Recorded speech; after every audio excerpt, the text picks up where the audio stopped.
Waking up before my kids to pray, starting with the verse of the day. Today's devotional is titled, Let's Heal Together. What's happening, everyone? It is September 3rd, 2025, and we're going to hop right into devotional as it leads us into the verse of the day. Imagine a sick person who won't tell anyone about their symptoms. Without help, getting through their illness would be challenging.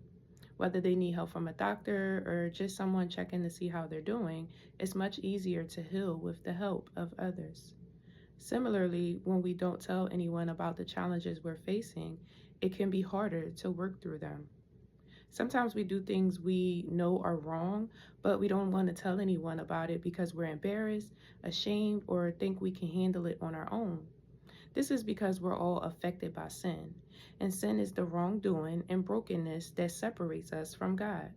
It can be hard to share our mistakes with others, but when we keep our sin to ourselves, we're like a sick person who won't ask for help. We suffer in isolation rather than allowing others to help us heal. And this leads us into the verse of the day in James chapter 5, verse 16, which says, or which tells us to share our wrongdoings with other believers so that we can heal together and pray for one another. When we share our past mistakes with someone, we are released from isolation. And when we pray together, we give God the opportunity to heal our hearts. God is our healer. He saves us from the eternal consequences of sin through his son, Jesus Christ. And because of Jesus, we have access to a relationship with our Creator. We can bring our requests to him and trust that he hears us.